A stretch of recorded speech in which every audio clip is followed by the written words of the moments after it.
Thanks for joining us for the Cultured Meat Symposium, CMS20 online. Our programming will begin shortly.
Welcome back to the next live session of CMS20 online.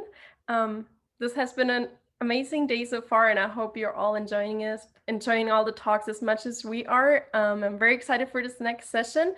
But before we get started, I wanted to quickly give a shout out and thanks to our gold sponsors for the symposium, Sartorius and Merck KGaA Darmstadt, Germany. And again, as always on the live sessions, if you do have any questions for our speakers, please feel free to place them into the Q&A section here on Zoom throughout the presentations or throughout the discussion. And then at the end of the session, we will have time to answer the questions here live. And if there are more questions, as always, we will transfer them over to Slack, or if you're watching the recording of the session and you have questions for the speakers, please feel free to also post them in the Slack channel, in the questions for speakers channel.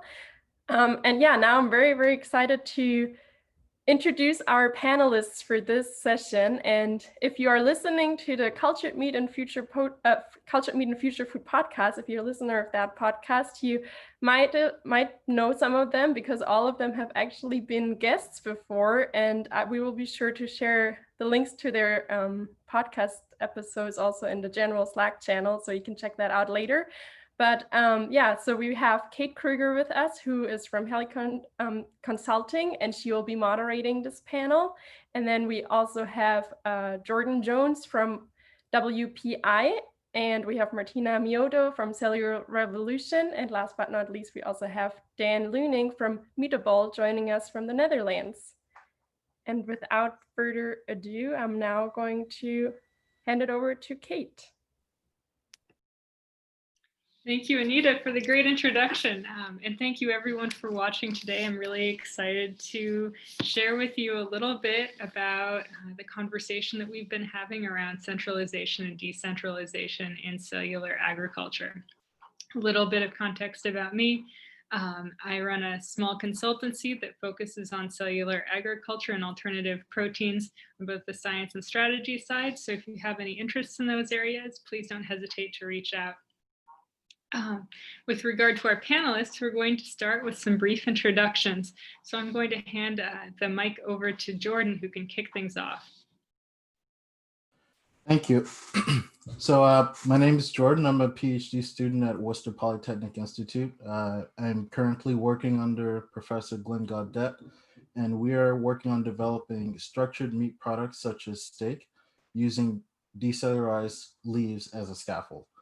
So essentially, we use detergents to remove the cellular material from the leaf scaffolds, and that leaves behind a vascularized scaffold that we can actually take advantage of and use as conduits to supply oxygen and nutrients to cells that are growing on the surface of the scaffold. And by stacking those scaffolds, we hope to develop a structured meat product. Great, Jordan. Martina.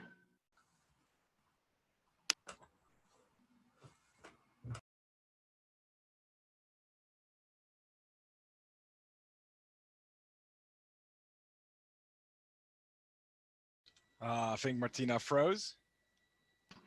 Okay, Daan, would you like to go next? I can tag I'm along. not sure if it's me or the other person. No, that's always everybody's super still, and then we figure out who it. Oh, I think is she back? Oh, there she is. Okay. I don't think Oh, so. Yeah, well, I'll take you it just from go, here. Daan, and we'll. So yeah, we're gonna go with Daan first, and come back to you, Martina. My apologies.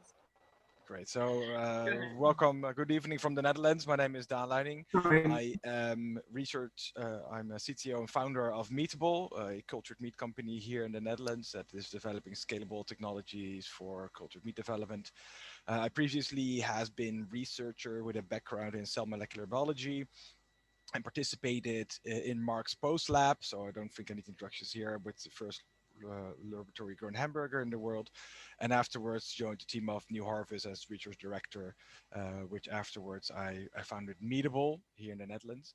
And basically what the company is working towards is what you can see here on the screen. This is a 3D render which a friend of mine made when we were sitting at the table having a glass of wine, and while he asked me where this is all going, and we started talking. And next couple of days he came up with this render that he made, and what you can see here is what I believe is more of a centralized way of producing meat, where you can see bioreactors for producing cells and then separate tanks to producing the muscle and fat tissue that is all automated and controlled by the scientists walking around in these facilities. So you may already may feel where my opinion on the panel might be heading towards, but I just wanted to share this in you because I think it's a very pretty picture. Of course, this is still an artist's impression of it, so probably it will look slightly different, but we're aiming to make it as pretty as possible. Great, thank you, Daan, and thank you for sharing this really nice kind of a hypothetical visual of what a scaled production could look like. Martina, would you like to give us a little introduction as well? Yes. Well, first of all, apologies. As my finger approached the button to unmute myself, everything disappeared. I don't know what happened, so apologies for that. Thanks again for for Alex and Anita to ask me to participate, and thank you very much for all the work that the staff is doing for the CMS. It's been really a very nice symposium, very well organized, and thanks again. So I am Martina. I am the CSO and co-founder of CellulaREvolution. CellulaREvolution is a biotech spin-out company. We spun out from the University of Newcastle, the original Newcastle, the one in the northeast of England, not in Australia. So what we are doing is that we are developing a new type of bioreactor. It will be a bioreactor that will be capable of manufacturing continuously adherent cells other than in batches. So bringing all the advantages of this type of process to all those industries that are culturing high number of cells. And of course, cultured meat is probably the market that has to grow more cells than any other industry, and that has the biggest challenge to solve. And we also, we are motivated also by the ethical scope of cultured meat in really bringing a solution for a better planet, but also for a better health in general. So, and I'm happy to be here and to discuss a bit more about this theme with the panel. Thank you, Kate. Wonderful, Martina. Yeah, so that's one of the fun things about this group is as we were discussing the panel beforehand, it became very clear that each of us approaches this question from a very different position and has very different thoughts on it, both because of our perspectives and also because of the context in which we plan to use cellular agriculture and its applications.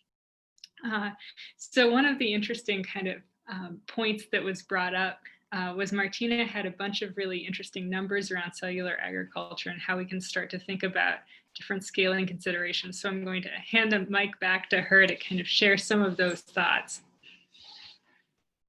Yes, so thank you, Kate. Yeah, I think that, before start really to have some, opinions in terms of is it better a centralized or a decentralized, I think it's important to understand what is the scale of the challenge and that we are talking about. So how many cells do we really need to produce per year, for example? So I think there are two numbers that are quite important to make these kind of calculations. So the first number is how much meat are we eating at the moment. So if we look at the general total meat consumption, we are talking about 300 million of tons of meat per year. And as we all know, this number is increasing with the time because our diet is unfortunately changing. So people are eating more and more meat. And also the population is getting bigger and bigger, figures that are really scary by 2050, this kind of projection. So these numbers can not only increase from the current 300 millions of tons per year. And then the second number that we need to use is how many cells do we roughly have in a kilo of meat. And we know, because again, people have already made some prototypes, so we know that per kilo of meat, we are talking more or less about 10 to the 11 cells. So these are 100 billion cells. I think it's, when you start now talking about these kind of numbers, because we are not used to, I would like to bring some examples, not really too many, but just if people think about this number that is very big, they can think that 10 to the 11 is the number of stars that are in our galaxy. So this is really, really a large number of cells that we have to produce. And this is again, the number of cells that we have in a kilo of meat. So if we then multiply that for the tons of meat that we eat every year, it means that we have to produce roughly 10 to the 20 cells every year.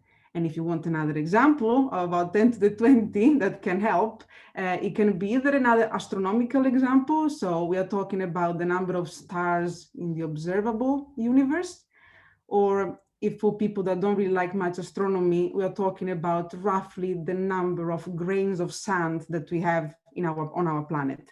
So we are really talking about, that is also difficult at a certain point to find some example when we reach these kind of numbers. So this is a huge challenge, mostly because we are talking about cells that are growing in adhesion. So cells that are anchorage, we call it anchorage dependent.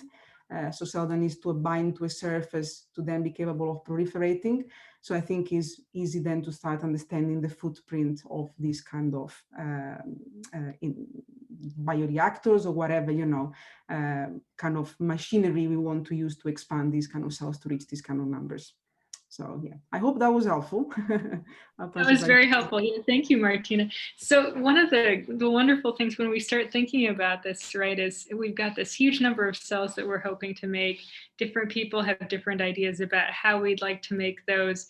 I think many of us have heard the idea that we could have a small bioreactor at home where we grow our own meat, something like a washing machine or a dishwasher where we can grow meat for our families, or the idea that maybe there could be some central meat production facility regionally, like in a town or in another small geographic unit, kind of like a microbrewery for beer.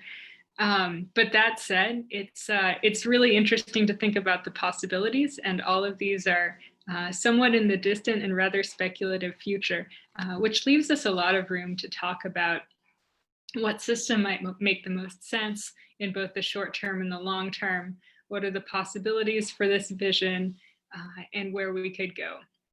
and where we will go likely in the shorter term. So on that note, our panel had some really interesting thoughts. Daan shared his beautiful figure about what a centralized system could look like far downstream with a bunch of inputs and automation. But everyone really had some different thoughts about what that could look like and what key considerations might be. So on that note, I'm going to hand the mic off to Daan, who can maybe elaborate a little bit more on this vision of cellular agriculture in a centralized system. Yeah, thank you, Kate, for the introduction on that. So if you look at the numbers, which Martina just described, and the requirements of maintaining those cells, to take care of those cells, to make sure that they're happy, that sure they're producing, and that they are turning into the meat and that we love, and in the right type of meat without any other contaminants in them. This is a huge challenge by itself. This is really state-of-the-art science, state-of-the-art bioprocess technology to just maintain this type of cultures at this densities and at this scale that I have a lot of questions on how a decentralized system would actually look like, since the quality control that is required and needs to happen to show that the product that you're making in the end is completely safe for consumption. Everybody in the field is hellbent over the idea that this should be and is completely safe for everybody to eat.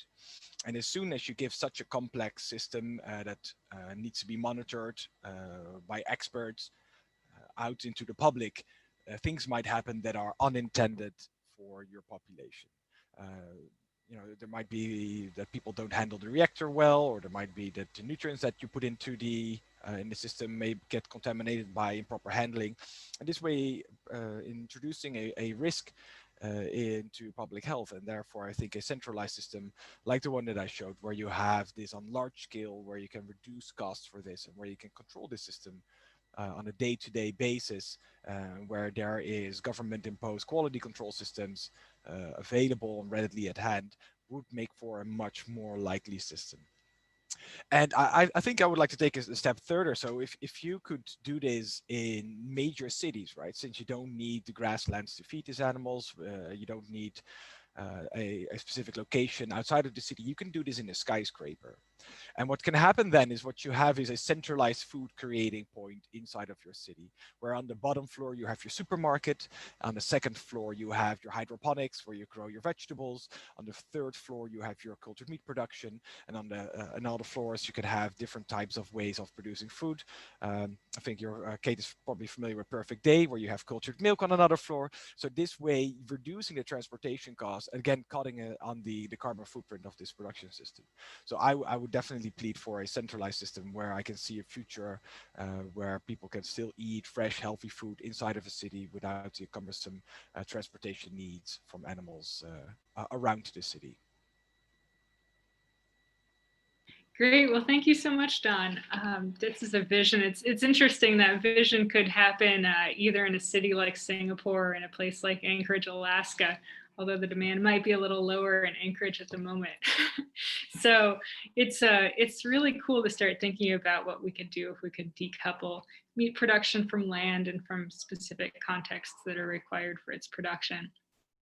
With regard to that conversation and how meat kind of interacts with farms and farmlands and the farmers themselves, Jordan, could you share a few thoughts on what farmers think about this whole system and how we could best serve farmers in this equation? Sure. So when I first got started with this type of research, we wanted to know more about the way things are currently done.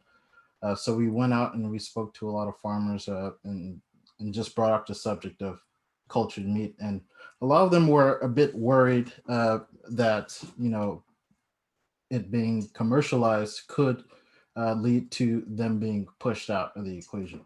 But in addition to that, there's this thing that they explained to us called vigor, the vigor of their animals. It's essentially the rate of growth that the animals have naturally, and also the way that fat is distributed through the meat.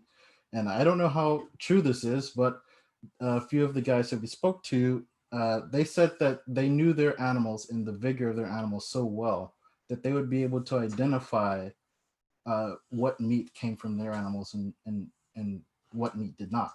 So they feel very strongly about the vigor of their animals, and it's kind of like a brand, you know, their brand for their animals. And that kind of, when we thought about how we can kind of incorporate them into cultured meat, how do we keep them around, keep their expertise without pushing them out of the equation totally? And that's where the idea of, at least from us, that's where we thought a decentralized type of system could come into play, because it would allow them to create sort of I guess, artisan types of products, you know, their specific brand of products. But like we've talked about so far, there are several technical issues with that. One being, you know, the size, the sheer size of such a bioreactor to produce the amount of cells that you need for the scale of meat production. But in addition to that, the expense that would go into developing that system.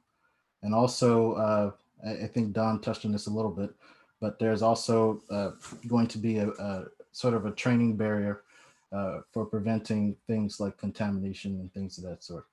So you know, from our point of view, there is a use for decentralized systems, but there are a lot of cons that might indicate that a centralized system might be more feasible. Thanks, Jordan. Yeah, it raises the question to me if we might be able to come up with some hybrid where farmers are allowed to either use their cell lines at a central facility or create unique properties that might be able to demonstrate their specialities without needing to have their own bioreactor system. That's, I think, one of the things I like the most about cellular agriculture is the idea that there could be multiple types of vigor possibly that don't all necessarily rely on either the land that the animals are grown on or the exact conditions. By modifying the genetics or other factors, you might be able to get some additional parameters that people could play with.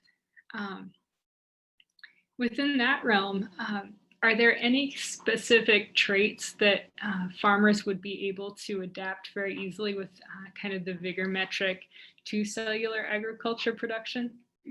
For instance, fat marbling, et cetera? It's a little unclear, particularly kind of recreating the marbling architecture. Yeah, I don't think there's been enough progress on that type of technology to really say whether that can be translated from, you know, the traditional sense to you know, engineered meat product. Thanks, Jordan. But certainly maybe the fat content, perhaps. Okay, yeah, interesting.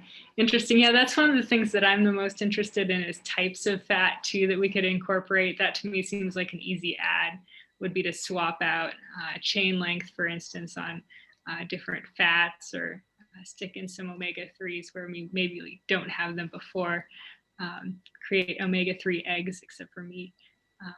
Well, I can add maybe a little bit to that, which I think do. is quite interesting aspect, since we have been investigating this. There are certain breeds of cattle already in existence, like the Belgian Blue is quite famous for this, or there is a breed in the Netherlands called the Red Fur.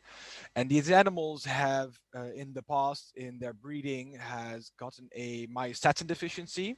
And myostatin is a protein that usually inhibits muscle growth. And since they have a mutation inside of this gene, their muscles have basically almost nearly doubled in the past decades. And therefore, you know, since the farmers saw that it gained a lot of meat, they kept this variation in certain populations. So this is things that already exist, but also can maybe investigate it further, what type of other beneficial characteristics of certain breeds there are in the natural population that people can utilize for specific types of products.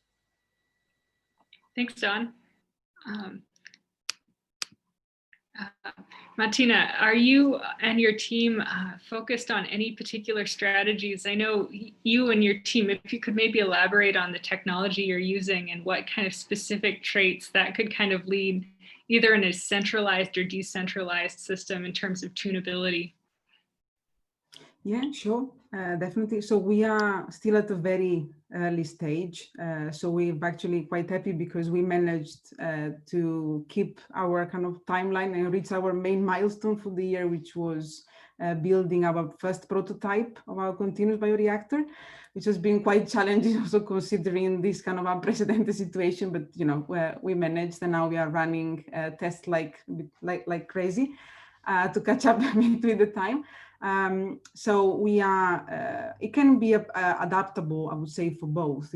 Honestly, then it depends on what kind of, it will be quite a modular system. So in general, then it depends if it's usable as a centralized system, so as having a big kind of power plant that, plant that produces all the cells that are required in that company, then we're going to have a bigger, of course, footprint. Otherwise, it could be adaptable as well to a decentralized system.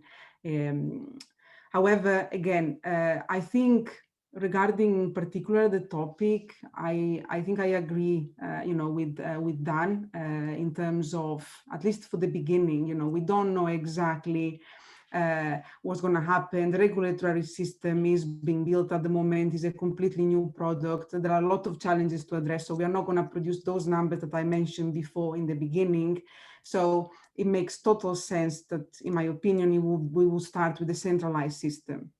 It will be easier to control. The logistic will be much easier, and it will be you also still need a lot of scientists that have a lot of skills and experience to be completely dedicated into that. And it's going to be very difficult if we have a decentralized system. But in the future, I think we could move then to or it will be much easier to have a decentralized system.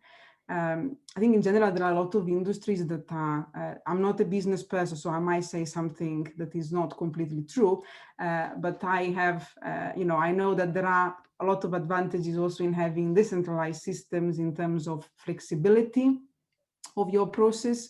It makes sense if you have a big plant that is only producing one product, but if you want to change something in your process, you have to, you know, it's very then complicated, and the investment that you need to do to change something, and that it is very costly. Instead, if you have a more decentralized system, it gives you a flexibility to try and change something in your process to develop something different or something that is better with an optimized process. So in the future, we might go to a decentralized system. Also to keep still involved, I would say, the farmer community as well.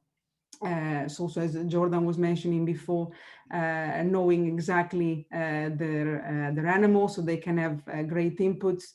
But I think it will be, as I said, in the future, when possibly all the processes will be very easy, kind of ideally press a button and then everything will go by itself. So you don't need to have a lot of scientists there or retrain farmers to be scientists, but this is really a futuristic, I don't know exactly, probably in 100 to 200 years, it will be something very, very far away.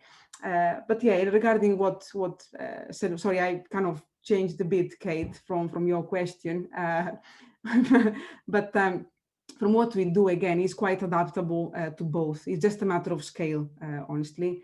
And because we see that using current batch technologies, that is kind of adapting what we have now and we are using for the pharma, for the cell therapy industry, it will be almost impossible to reach the numbers I mentioned before. So we believe that instead of playing a bit another couple of, you know, instead of doing 10 to the 7, we do 10 to the 8. If we improve a bit the process, it will be completely revolutionize the way we've been thinking of manufacturing adherent cells, and completely, you know, change the paradigm and being then able to reach those kind of numbers as soon as possible. And that's what we are trying to do, and we're trying to help. Great, thank you, Martina. So I think as a group, we seem to have reached consensus, which is likely centralized, then possibly decentralized. Definitely in terms of the talent and quality control, not to mention complexity of these systems we're going to hit in the next 5 to 10 years, it does seem like that is a likely path.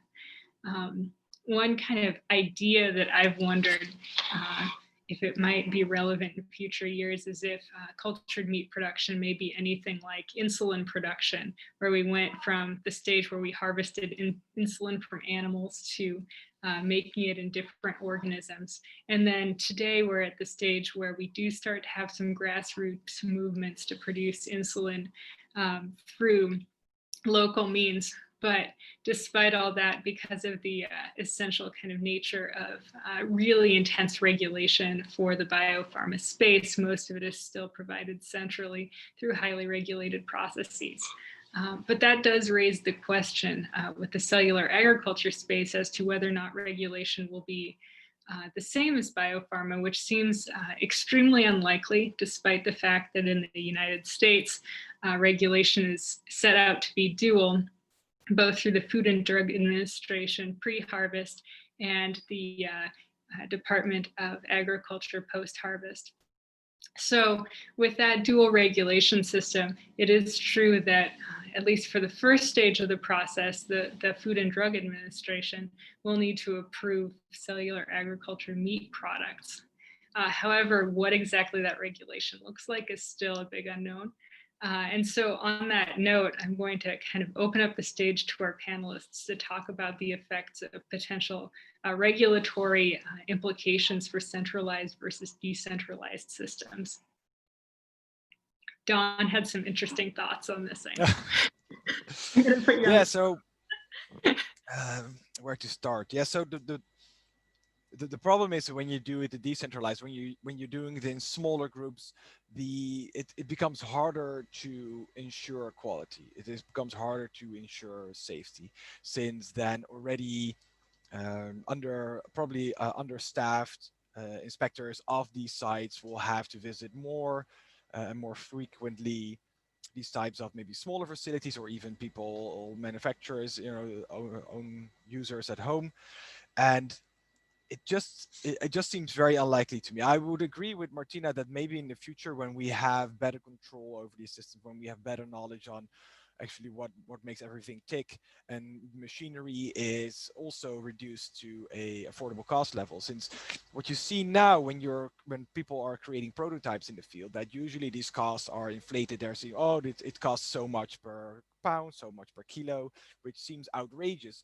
What people don't seem to understand is that a bioreactor doesn't scale linearly, or it doesn't scale linearly with the amount of volume that you get.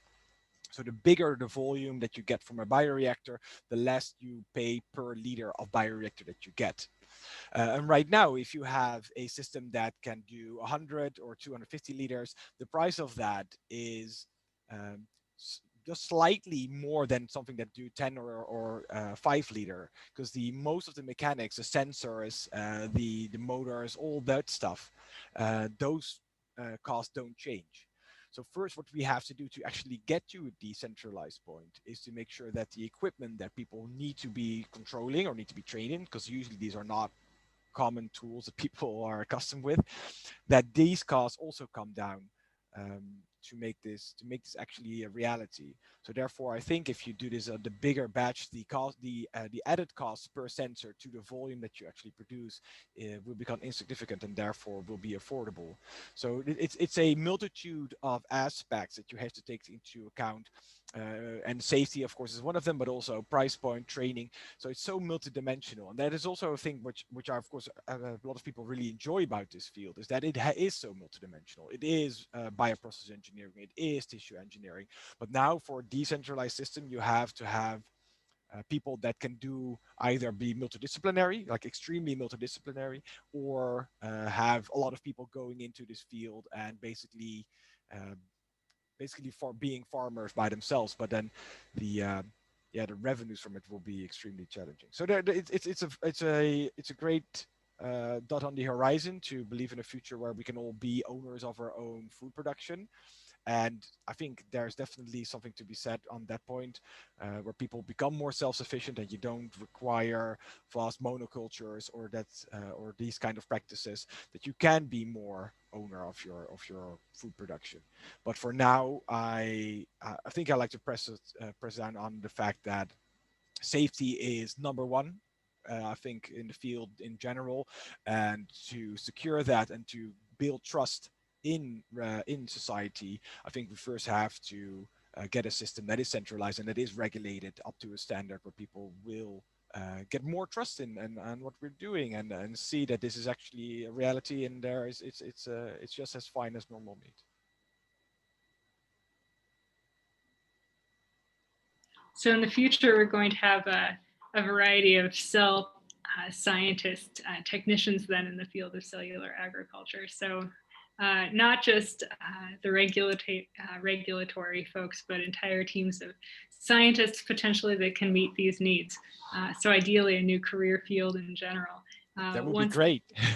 Yeah, right in the coming years, 10 to 15 years, ideally, we start seeing some of this technology moving in that direction. And in that vein, in terms of the infrastructure that's going to get built up around it, I'd love to kind of hear some of your thoughts, Jordan, both from the perspective of a new harvest scientist who's currently doing bench research in this area, and also as someone who's thought deeply and worked and talked with farmers in this space. What kind of infrastructure do you think will be necessary for that adoption to be something that's interesting and to have kind of multidimensional possibilities? Yeah, that's a good question. Well, I guess first, like we mentioned before, these cells are anchorage dependent. So that means they're going to occupy either you're going to use a lot of surface area, like a solid surface, or you're going to use some sort of microcarrier type of system, using some sort of microparticle that the cells can adhere to, so that you can grow them in a, I guess, suspension while they're still adhered to something.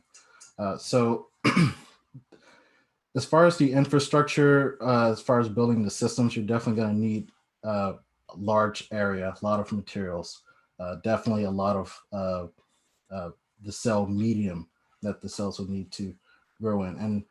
And if we're talking about, I guess, well, let me ask you this question. Do you mean as far as the technical things, or just in general as far as training and societal things? Yeah, both. I think that's kind of the interesting thing as I see it, is that interplay between technically what we need and the individuals that we need. Not to mention kind of the interesting food aspects that I think are going to arise as this becomes part of our food system. But that's a very long 3-part question, so you can take that whichever direction make the most sense. Okay. So like I said, in a let's just use a microcarrier type system, for example. You're going to need some sort of way to know that your microcarriers are adequately covered with cells. You don't want particles that are partially covered.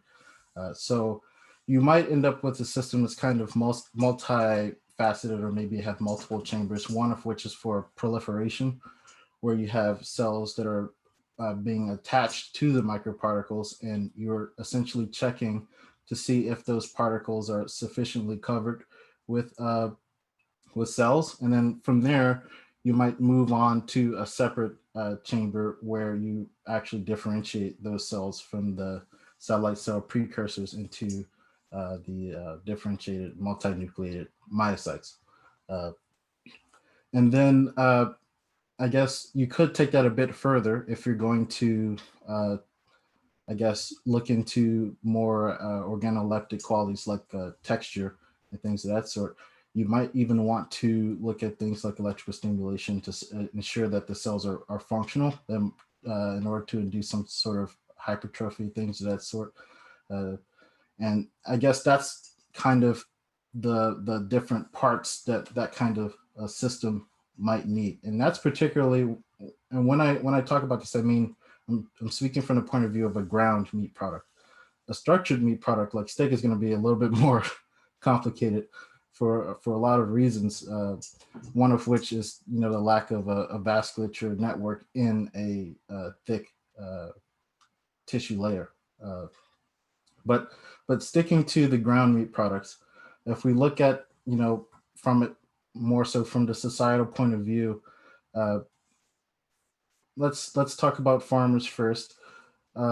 They're definitely going to, I believe that it's very important to keep that whole industry going and kind of try and incorporate it into the new cultured meat system. Part of that, like someone mentioned before, you could have the farmers send their cells into a centralized location to have it processed into a meat product.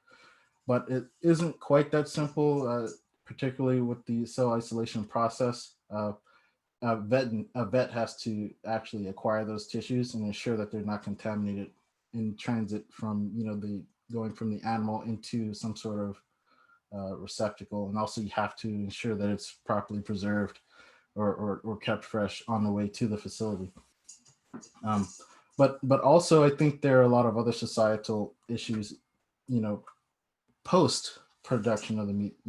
I think there needs to be education around why it's important to even have cultured meat in the first place, and education as to that this is not a harmful product. I think it's very important to educate the public and sort of win over their trust to try something new, because this is very radical when you think about it. This is a very significant change from the norm, and I think it's going to take time, and I think it's going to take a lot of effort and education to get people to change their habits.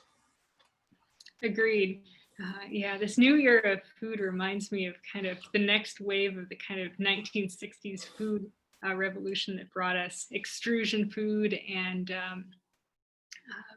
frozen dinners and all these exciting things that were really kind of spurred forward by a lot of societal change at the time.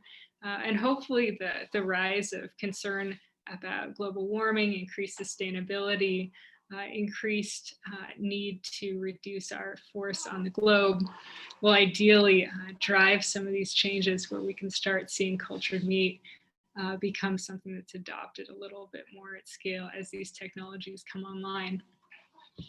Great, so thank you to all our panelists for having this great conversation with me. We're going to open up the floor to questions from the audience. So Alex is going to start asking some of those as they come through. Great, we have some great questions. So if you do have a question, feel free to put it in the Q&A. Otherwise, I'll jump right in. We have a question that is regarding viruses. So large-scale biopharma cell culture bioreactors have been contaminated by virus capable of human disease. The question is really from a safety risk, especially with large volumes. What is how does this safety risk impact the choice for centralized versus decentralized system manufacturing? Yeah, that's a great question. So I think the root of it has to do with how a bunch of these different systems currently regulate food safety. So that system, at least in the US, has different components based on FDA and USDA. FDA seems to have in general a process for managing this that we're not really entirely so sure what it will look like in terms of cellular agriculture. In terms of USDA, there's standard procedures for a number of pathogens, et cetera, on the surface of a meat product for meat products that are currently regulated that are animal derived. But many questions remain. So I'm going to open this up to the panel and to see if anyone would like to contribute some thoughts. Yeah, I was reading the question. I think it's an interesting one since it has a couple of aspects to it.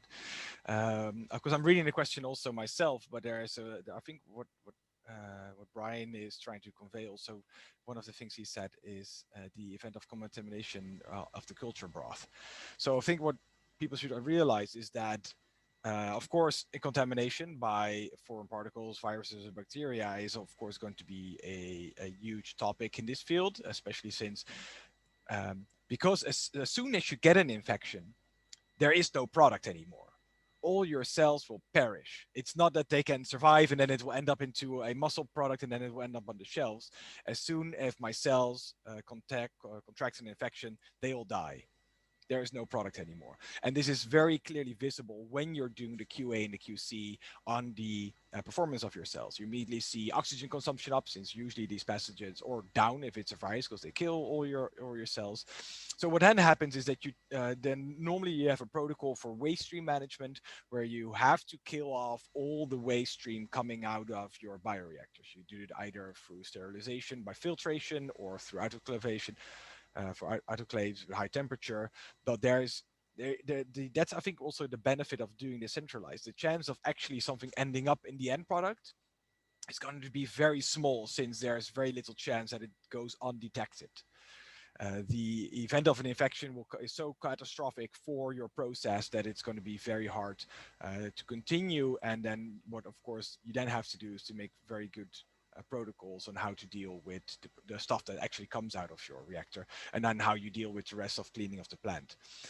Even though, like you said, pharma plants have been shut down before, but this is usually very, I have never heard of any occasion when a bioreactor or a pharma plant was infected by a pathogen that can jump to human cells, was actually able to transfer to human cells. Usually this is mycoplasma, which is a intercellular parasitical bacteria, very hard to get rid of, very hard, but at least it's not influenza that suddenly infects your bioreactor cultures.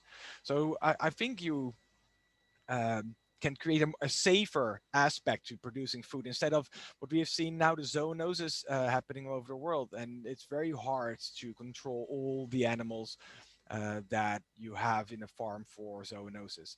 And only when they contracted, you're already too late. You have to then kill an animal to get rid of, and usually you have to kill a lot of animals to get rid of the infection. And in our case, since it's in a contained system, since it's inside of a bioreactor, there is little to no chance of actually this is escaping, and there's no animals that had to be cultured for this. Especially when you're thinking now that I think in Germany now swine flu has reared its head, coming from China, when I think in the last couple of years 150 million pigs were cultured. This is just such an obvious argument that you say, well, we need to make this into a centralized system where we can monitor this, and without, of course, it already for the case for cultured meat in general. Okay. I hope I answered your question a bit, Brian. Go ahead, Martina. Yeah, that's okay. Just to add something, I would just keep this question in a bit more of a broader kind of contamination. I think, people that do tissue culture, scientists know that it is, I don't want to say very often, but it does happen to have a contamination in your culture. And most of the people that work in this field, we tend to use antibiotics in our media as well. And we know as well that most of the culture meat company, rightly, they don't want to use antibiotics in their culture media. So on that perspective, the risk of contamination gets even higher. However, I would say it has to be considered that if the system that you use, you handle the cells correctly, and you check your cells in the beginning to be free of any contaminations, and then they are expanded in a closed and automated system, at that point you are really decreasing the risk of having any contamination into your cells. Plus, all these bioreactors, independently on the type of bioreactor, will have so many sensors and then quality control that also Daan mentioned before, in order to be completely sure that the cells that are coming out of your expansion system or after the differentiation, whatever system you're using, they will be completely kind of pure, not having any contamination in there. But I think it's very crucial in terms of the system that we use to then expand the cells. If it is closed and automated, the handling is really, really reduced. And so the chances of contamination are very, very low. And then for the final part of the question, which is there any difference between centralized and decentralized? I think Dan mentioned it before, and probably Jordan as well. Again, a way of really decreasing also the potential of any contamination is having a centralized system will be better, because you have a tighter control in such a system. So yeah, that's right. Great, thank you, Martina. Wonderful. Well, I think, does anyone else want to weigh in on that question before we move to the next one? I think we're good. Okay, I think we covered it. Okie doke, Alex. So I think we're moving on to the next one. Great. So the next question is from Anton, who asks, do you think the beer industry can be a good analogy for cultured meat when you have a large beer plant and popular blends, but at the same time, small local breweries as well?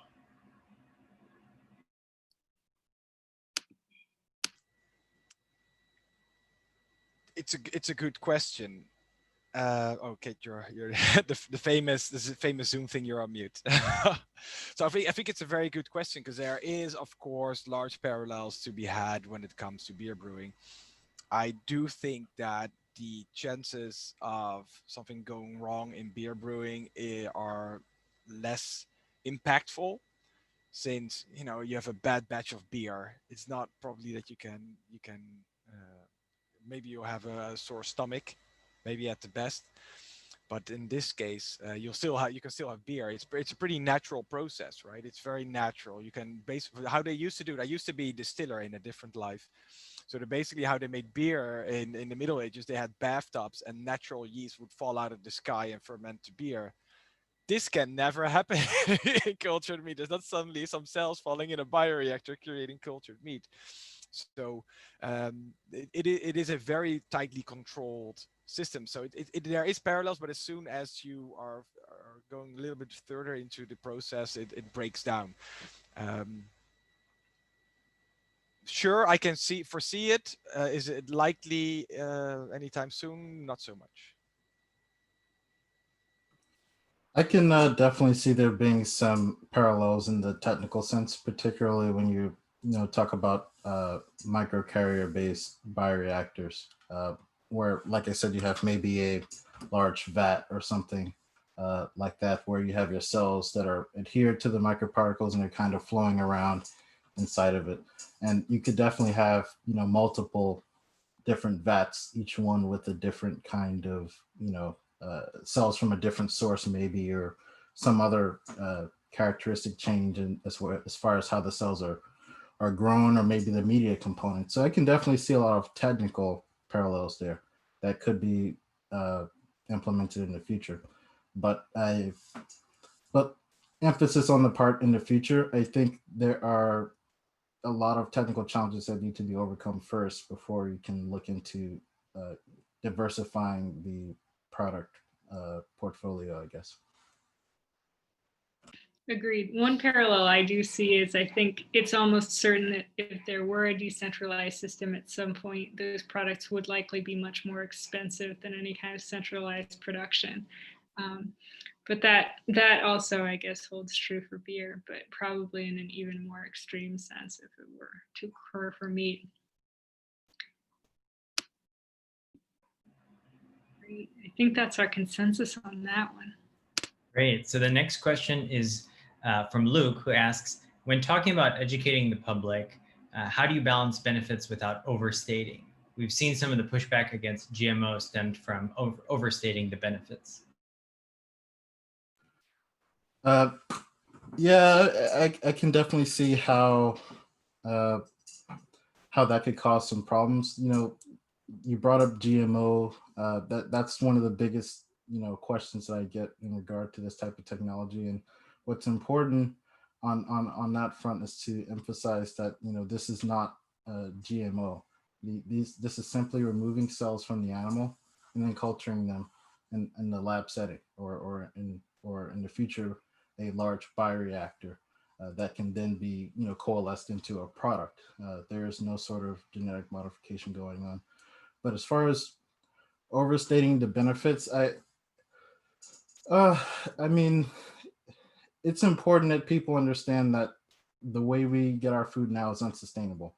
the way it is. You know, it's a large land requirement involved. It's a lot of it's resource intensive. I don't think you can really. I mean, you could, but I don't think it's really of an overstatement to stress the importance of switching over to cultured meat. Now, I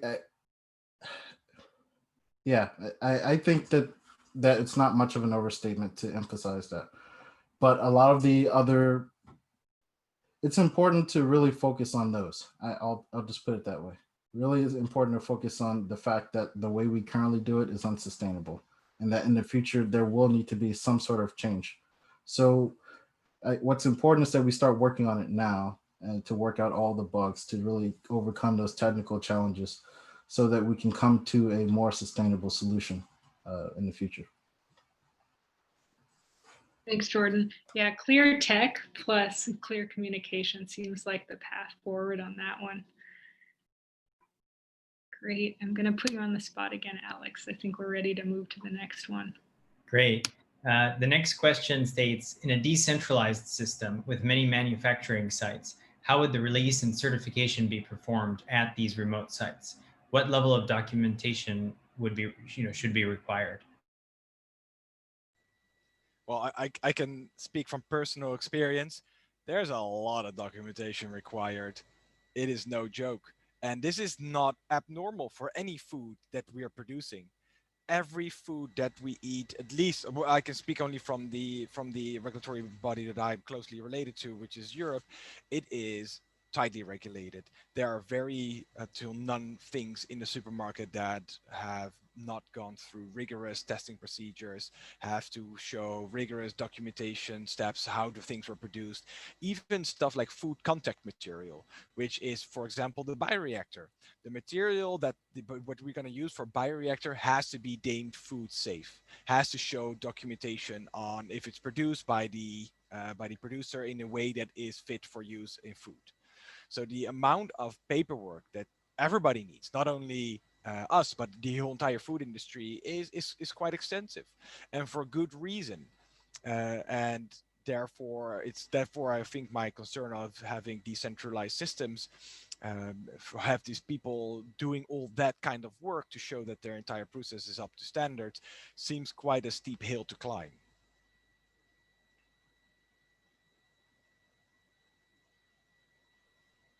Great. And that's something too that I think, at least in the US, can change as frequently as, for instance, the USDA regulation around these situations changes. I know in the past 4 years, we've had some changes in that regard, just purely in terms of where different regulators are located and what exactly those substandards are. But that said, it does seem clear that stringent regulation that makes sure that products are at least as rigorously vetted as standard meat products, possibly much more so, is almost certainly going to be in place. Although these products, once they're present, will likely have no trouble rising to that standard, purely because the cultivation of these products must be more pure than standard meat production. We have time for just a few more questions. One of them is from Julian, who asks, if concerns over safety are unable to be mitigated within a decentralized system of production, how might we compensate farmers to avoid the kind of social disintegration of rural communities that is often accompanied by the rise of large-scale corporatized or mechanized agriculture? And in a way, I think Walmart comes to mind for the small retail stores. So very interesting perspective. Yeah, so I have this question quite a couple of times at panels. So what about the farmers? That is, I think, the underlying question that is there. If you look, so Martina described how much meat we eat each year, 300 million tons. It is so mind-boggling much. I cannot even fathom the if you would stack it, I wouldn't even know how much it is. It would be massive. So to think that we suddenly come in guns blazing, oh, we centralize this process, we're going to push farmers out of their existence, is unlikely. This will take time. It will take time to build factories. It will time to process. It will time to optimize. All these things will take so much time that probably the best that we will be able to do is catch the increase in demand that people are going to have in the coming decades. If we can only level that off, I think we're already doing great stuff. And then slowly, of course, we want to take more of that share towards cultured meat and more sustainable meat. And another thing that we, of course, would like to do is that to have farmers in a situation that they don't need to be subsidized by governments to get a fair price for their food, instead of selling it under market value, what they're doing at the moment, to make sure that everybody gets to eat. So I can see two ways happening. First of all, farmers getting a more space to have more sustainable agriculture, to feeding their animals in a normal, desirable way. Us taking a part of the growth that is required in the coming decades for the population increase, and finding a natural balance in between all these food systems. Because with all these mouths to feed, we have to do everything. We have to reduce meat intake. We have to do cultured meat. We have to be more sustainable in our meat production. All these things will have to come together and work in harmony and a synergy to make the immense problem of the human survivability on this planet a reality. So I think it's not going to be a big issue saying, oh, what about the farmers? Because this is in the foreseeable future not going to be the issue. Jordan, have you seen a common response from farmers in the US in this kind of area? Are they concerned? Do they want to fit into the system? Where do they land? Right. So Daan brought up a good point that it's very unlikely that, for quite some time, in fact, it's unlikely that, a new cultured meat startup is going to come in and completely eliminate them. That part is true, but, from the people that we've spoken to, their concerns are less about now and more about the future. What we've learned is that their margins are relatively thin, and they're constantly trying to innovate. They're constantly trying to figure out how they can actually stay in business.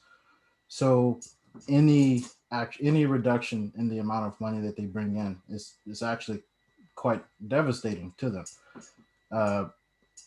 And you could think of, kind of including them in the process, like we said before, having them, take their cells and send it into a centralized location.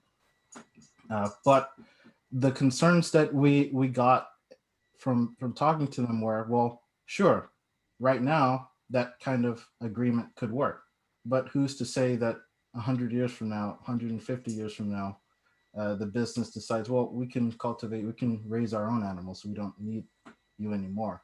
That was the number one question that we got after proposing a potential solution to that issue. So there's definitely concern that, in the future, they won't be needed anymore. And that's really the fear that they're facing when you bring up this subject.